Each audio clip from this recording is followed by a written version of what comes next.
Why do people say some men sound gay? Why are women called aggressive for speaking directly, but men are called confident?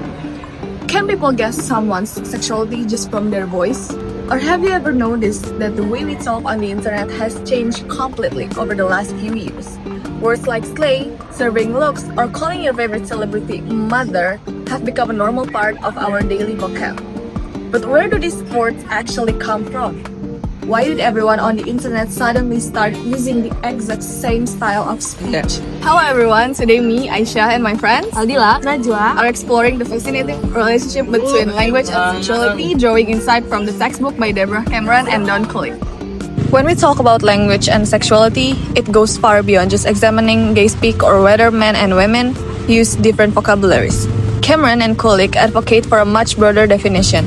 It encompasses not only sexual orientation and identity, but also how sexuality is discursively constructed and how erotic desire is verbally expressed. To say that sexuality is discursively constructed means that sex and desire do not hold inherent meaning outside of the discourses and language we use to make sense of them. In short, language is the primary terrain where our concept of sex, normalcy, and desire are built and negotiated. So why is studying language and sexuality so important?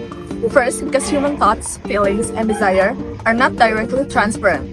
They're only accessible to us in a linguistically mediated form. We rely entirely on language to communicate, understand, or even conceal what we want. Second, it reveals the intricate workings of power and inequality in our most intimate exchange. Contests over what constitutes real sex, permissible behavior, or valid consent are fundamentally linguistic battles. By analyzing the grammar of intimacy, or the ways people express or disavow desire, we can illuminate critical real-world issues surrounding power, gender equality, and social norms. In conclusion, Cameron and Kulick show us that language is not just a passive mirror reflecting a pre-existing sexual identity.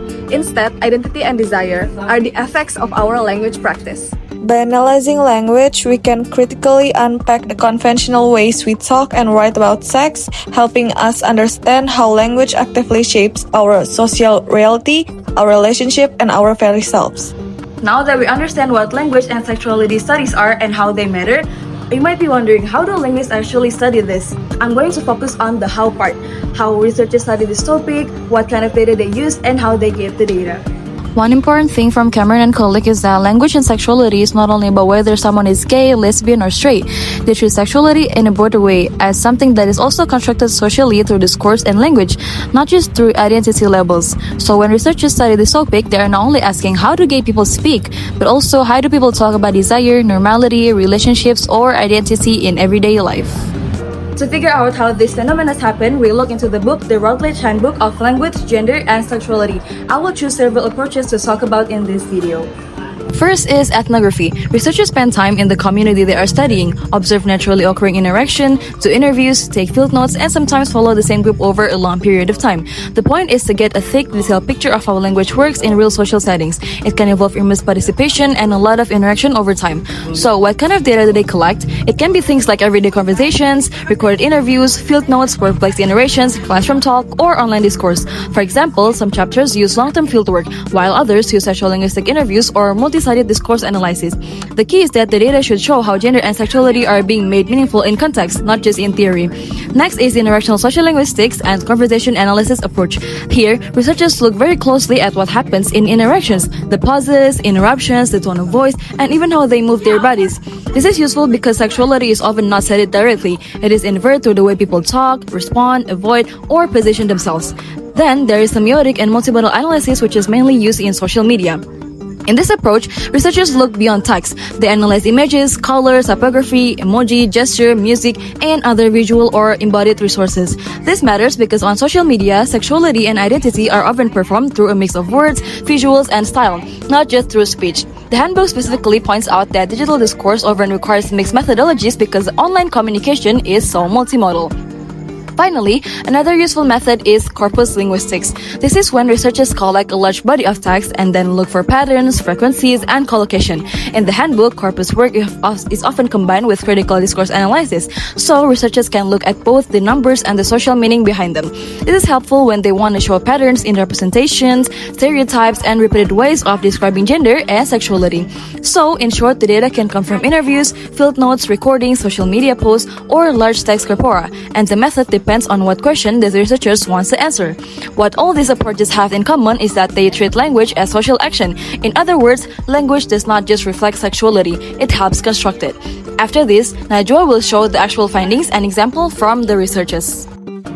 So, have you ever wondered why diverse societies have a different views of sexualities? So, according to Cameron and Kulick, sexuality is not simply just a biological characteristic. Instead, it is shaped by social, cultural, and historical factors that influence how people understand themselves and interact with others. Similarly, Wardell also argues that gender and sexuality are culturally constructed, which are continuously created through everyday interaction. For example, what is considered normal or acceptable in one culture may be viewed very differently in another. This suggests that sexuality is not purely natural or universal, but is also socially defined. And if sexuality is socially constructed, an important question to follow is, what role does language play in that process? This brings us to our second finding. So if sexuality is shaped through social interactions, then language becomes one of the most powerful tools for people to express and construct their identity. According to Cameron and Kulick, language doesn't simply reflect who we are, but it also helps shape who we are. Through language, people express their identities, build relationships, and show that they belong to certain groups. Wardell shares a similar view, arguing that identity is continuously constructed through language. People use language to present themselves in different ways, while others interpret and respond to those choices. So one way this happens is through language as an identity marker. LGBTQ communities have developed linguistic practices that help create solidarity and strengthen community identity. And researchers have discussed the concept of gay speak, which is a term used to describe linguistic practices associated with some gay communities. Gay speak serves several functions. It could act as a secret code, express identities, and strengthen connection among community members. One well-known example of gay speak is Polari, which is coded language used by many gay men in Britain from 1930s to 1970s. It included words such as bono meaning good and bevy meaning drink, which help members of the community communicate with one to another while avoiding unwanted attention in a society where openly expressing their sexuality could result in discrimination. Today, we can see similar example in digital culture. Expressions such as yes, slay, and mother, which originated in queer and drag communities, have become part of mainstream internet language through platforms like TikTok, Instagram, and X. So, what can we learn from these findings?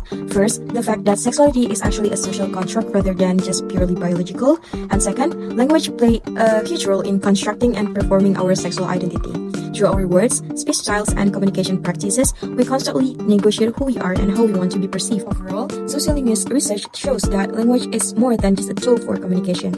It is actually a powerful social resource that helps us to construct identities, shape relationships, and influence how people understand sexuality in everyday life. Thank you for watching!